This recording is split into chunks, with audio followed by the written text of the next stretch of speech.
हाँ, तो आपने पिछले क्लास में पढ़ा था, एल्केन के बारे में पढ़ा था। वहाँ पे हम लोगों ने बात की थी कार्बन और कार्बन के कंपाउंड्स के बारे में, और ये भी बात किए थे हम लोगों ने कार्बन की यौगिकों की संख्या इतनी क्यों होती है। और हम लोग ये भी पढ़े थे कि कार्बन का हमारे दैनिक जीवन में, डेली लाइफ में क्या यूजेज है। देखिए, कार्बन को हमारे दैनिक जीवन में इस्तेमाल का तात्पर्य क्या है। एग्जैक्टली हम लोग कुछ भी, कोई भी चीज़ को, हमारे जो भी मैटर्स दिख रहे हैं उनमें से किसी को लेकर हम लोग जलाएंगे तो हमको क्या मिलेगा। एक जलने के बाद काला अवशेष मिलेगा, जो इस बात की पुष्टि करती है कि उसमें काला कार्बन मौजूद है। कुछ भी आप, जैसे में कोई प्लास्टिक जला ले, या फिर कोई लकड़ी का टुकड़ा जला ले, कोई कपड़ा जला ले, सर का बाल जला ले, नाखून को भी जलाएंगे तो उसमें काला अवशेष बचेगा, जो ये पुष्टि करता है कि कार्बन का हमारे दैनिक जीवन में, या हम चारों तरफ से कार्बन या कार्बन के किसी न किसी यौगिक से घिरे हुए हैं। यहाँ तक कि बहुत से मेडिसिन भी हम लोग यूज करते हैं, उसमें कार्बन डायरेक्ट या इनडायरेक्ट फॉर्म में हमारे पास होता है। अब हम लोग उसी में आगे हम लोग पढ़ते हुए अब आए हैं, तो हम लोगों ने पढ़ा हाइड्रोकार्बन के बारे में। तो हाइड्रोकार्बन में हमने आपको ये बताया था कि कार्बन और हाइड्रोजन मिलके एक स्पेसिफिक कंपाउंड्स बनाते हैं, जिसे हाइड्रोकार्बन्स बोलते हैं। उन्हीं में से हाइड्रोकार्बन्स में दो टाइप्स थे, एक सैचुरेटेड, एक अनसैचुरेटेड। सैचुरेटेड में हम लोग पढ़े थे एल्केन के बारे में। अब बात कर रहे हैं हम लोग, एक एग्जांपल आ रहा है एल्कीन। एल्कीन ये अनसैचुरेटेड है, क्योंकि मैंने जब आपको सैचुरेटेड और अनसैचुरेटेड पढ़ाया था, उसमें मैंने ये आपको बोला था कि जब कार्बन से या अदर एटम से सिंगल बॉन्ड में जुड़े तो उसे सैचुरेटेड बोलेंगे। जब यही डबल बॉन्ड और ट्रिपल बॉन्ड से जुड़े तो उसको अनसैचुरेटेड बोलेंगे। स्टूडेंट्स या मेरे फ्रेंड्स, जो भी आपको सुनना अच्छा लगे, मैं ये आपको बता दे रहा हूँ कि जैसे मैंने इसको जब ये स्लाइड बनाया था, वहाँ पे कुछ टाइपिंग एरर भी हो गए थे, जैसे मोलिकुलर का स्पेलिंग गलत हो गए थे, फार्मूला का स्पेलिंग गलत हो गया, ऐसे ही बहुत सारे हैं। कुछ जगह पे मैंने प्रोनाउंसिएशन भी गलत किया था, तो उसे मैंने इस स्लाइड में मोलिकुलर का फार्मूला भी सुधार दिया है। अब हम लोग आते हैं दूसरे एलिमेंट दूसरे हाइड्रोकार्बन को पढ़ रहे हैं। ये है एल्कीन। एल्कीन में हम यहाँ पे देख रहे हैं कि एल्कीन का जो सुफिक्स है वो सुफिक्स है ENE। क्या है? ENE। तो ये सुफिक्स ENE है, एग्जैक्ट ENE है। इसका जो मोलिकुलर फार्मूला है CnH2n है। हम लोग पहले एलिमेंट पिछले जो हम लोगों ने एल्केन के बारे में पढ़ा था, वहाँ पे हम लोग ने पढ़ा था कि जो भी ये मोलिकुलर फार्मूला हम लोग बना रहे थे, पहले हम लोग फार्मूला लिख रहे थे, उसके बाद हम लोग देख रहे थे कि पहला एलिमेंट कौन है, मेथेन। देखिए, ये सुफिक्स क्या है, क्यों सुफिक्स लिख रहे हैं, अभी जस्ट हम लोग जब इसको नामांकन करेंगे, इसका जब मोलिकुलर फार्मूला लिखने के बाद जब स्ट्रक्चर बनाएंगे, स्ट्रक्चर का नाम लिखेंगे, तो वहाँ पे हम लोग ये जानेंगे कि मेथेन से ये मेथिन हम लोग कैसे बनाए और उसमें कैसे सुफिक्स ENE जुटा। अभी हम लोग बात कर रहे थे इसका मोलिकुलर फार्मूला का, तो N के जगह पे ये पहला एलिमेंट है एल्कीन का, तो हम लोग 1 डालेंगे, H2 × 1। ठीक है। अब देखिए ये क्या बन गया, C1H2। तो 1 तो हम पहले ही बोले थे कि 1 को हम लोग नहीं लिखते हैं, CH2। ठीक है। तो अब आते हैं इसके, ये तो हो गया इसका स्ट्रक्चर फार्मूला।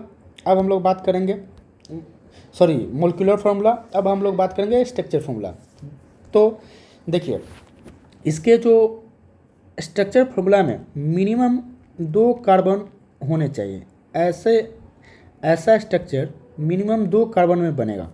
इस एल्कीन कंपाउंड के लिए ऐसा 2 स्ट्रक्चर बनेगा। तो लेकिन हम लोग यहाँ क्या देख रहे हैं कि कार्बन में कितने कार्बन है, 1 कार्बन है। 1 कार्बन के कारण तो ऐसा स्ट्रक्चर बनना संभव नहीं है, इसलिए इसका स्ट्रक्चर फार्मूला नहीं होगा। ठीक है। अब हम लोग आगे बढ़ते हैं, आते हैं दूसरे कंपाउंड पे। फार्मूला फिर से लिख रहे हैं, CnH2n। ठीक है। यहाँ पे कार्बन को अब यहाँ पे देख लेते हैं, ये है एथीन। क्या है? एथीन। ये कितने पे है? 2 पे। तो यहाँ पे लिख देंगे 2H, 2 इंटू एन की जगह पर 2 ही लिखेंगे फिर भी। 2 कितना हो जाएगा? C2H4, यानी कि इसका एथीन का मोलिकुलर फार्मूला C2H4। अब हम जैसे कि मैंने बताया कि एल्कीन के लिए कम से कम 2 कार्बन होने चाहिए, तो यहाँ पे हम लोग देख रहे हैं कि कार्बन कितने मौजूद हैं? 2 मौजूद हैं।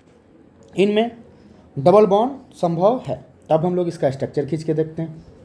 चलिए 2 कार्बन लिख रहे हैं, 1 2। कितने हाइड्रोजन है? 4। 2 दोनों को दे देते हैं। मैंने पहले भी बोला था कि कितने हाइड्रोजन किसको देंगे, तो ये डिपेंड करता है फ्रेंड कि आप बनाते बनाते, आपको अभ्यास करते करते ये आपको अंदाज़ा लगना शुरू हो जाएगा, आइडिया मिलना शुरू हो जाएगा कि कहाँ पे हाइड्रोजन डालें। चलिए हाइड्रोजन को बोले थे 1 बॉन्ड ही देते हैं। आपको याद होगा पिछली कक्षा मैंने यही बताया था।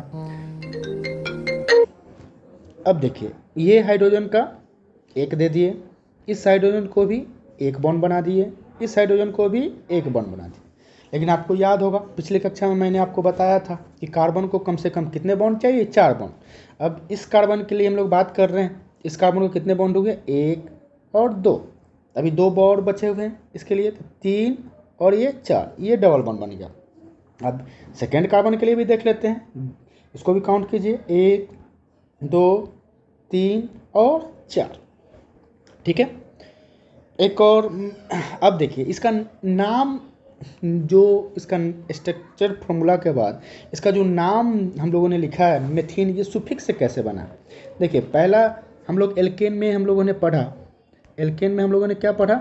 हम लोगों ने पढ़ा पहला एलिमेंट है मेथेन। क्या है? मेथेन। देखिए अब इस मेथेन से हम लोगों ने क्या काट दिया? ANE, और क्या जोड़ दिया? Suffix ENE। तो ये हो गया मेथीन। ठीक है। अब इसका दूसरा एलिमेंट भी देख लेते हैं हम लोग। दूसरा एलिमेंट क्या था एल्केन का? एथेन।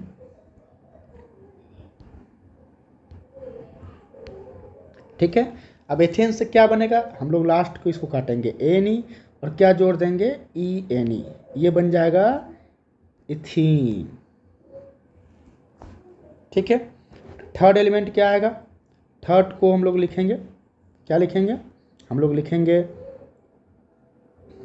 थर्ड को, हम लोग एलिमेंट जो लिखे थे याद होगा, मैंने बोला भी था आप लोगों को याद कर लेने के लिए। थर्ड है प्रोपेन। प्रोपेन से हम लोग क्या काटेंगे? ANE, फिर क्या जोड़ देंगे? ENE। ये जो एलिमेंट बनेगा वो एलिमेंट कंपाउंड बनेगा वो क्या होगा? प्रोपीन। क्या जुट के बन गया? प्रोपीन। अब देखिए प्रोपीन का मोलिकुलर फार्मूला देखते हैं। मोलिकुलर फार्मूला के लिए फार्मूला हम लोग को क्या लिखना है? CnH2n। ठीक है। अब हम लोग डाल देते हैं यहाँ पे C, कितने पे है प्रोपेन? 3 पे। यहाँ पे डालेंगे N की जगह पे 3, H2 इंटू N की जगह पर फिर 3, आ जाएगा C3H6। देखिए आपको करना क्या है कि पहले ये टेबल बना लेना है, और टेबल में मैं पहले मोलिकुलर फार्मूला को लिखना है, उसके बाद आपको स्ट्रक्चर फार्मूला लिखना है। मेरे पास तो ये स्लाइड है तो मैं ऐसे कर रहा हूँ, लेकिन आपके पास तो ऑप्शन नहीं है, आप तो आराम से कॉपी पे अपने टेक्स्ट बुक पे ये बना सकते हैं। अब देखिए इसका स्ट्रक्चर फार्मूला क्या होगा? इसका स्ट्रक्चर फार्मूला होगा, कितने कार्बन हमको है? 1 2 और 3। देखिए आपको जब एल्कीन मैंने पढ़ाना शुरू किया था उस समय ही बोला था, इसमें किसी 2 कार्बन में ये वाला स्ट्रक्चर आपको बनाना पड़ेगा, यानी किसी 2 में आपको डबल बॉन्ड दिखाने पड़ेंगे। नहीं तो हम लोग बनाते हैं, पहले 2 को फिर से कर लेते हैं। देखिए 1 2 3, तो मैं क्या करता हूँ इसमें पहले 2 को 2 डबल बॉन्ड दे देता हूँ। ठीक है। अब आपको पहले एल्केन में भी मैंने बताया था कि हर एक कार्बन को आपको 4 4 बॉन्ड पुराने हैं। चलिए अब यहाँ पे देखिए 1 2 यहाँ पे हाइड्रोजन के साथ हो गया 3, ये हो गया 4। ठीक है, अब देखिए, अब हो गया 1 2, एक यहाँ दे देंगे 3, एक हो जाएगा 4। देखिए मैंने कैसे काउंट किया, 1 2 3 1 4। फिर इसमें देखिए इस वाले कार्बन के लिए 1 हाइड्रोजन 2, ये हाइड्रोजन 3, ये 4। एग्जैक्टली हाइड्रोजन देखे मैं बॉन्ड में काउंट कर रहा हूँ, तो गिन लीजिए 1 2 3 4। देख लीजिए फॉर्मूला, मोलिकुलर फॉर्मूला मैंने क्या लिखा था, C3H6, यही आया था। अब गिनिए, काउंट कर लीजिए हाइड्रोजन 6 आते कि नहीं, 1 2 3 4 5 और 6। ठीक है, अब आपको ये जितने भी है 10 एलिमेंट का आपको बनाने हैं और कमेंट में डालने हैं। मैंने पहले भी बोला था कि आप डालिएगा तो मैं भरभली एक बार ज़रूर देख लूँगा। दोस्तों वीडियो पसंद आए तो चैनल को सब्सक्राइब कर ले, जिससे वीडियो बनाने में अच्छा लगता है। ठीक है, मिलते हैं अगले क्लास में। Bye, good bye.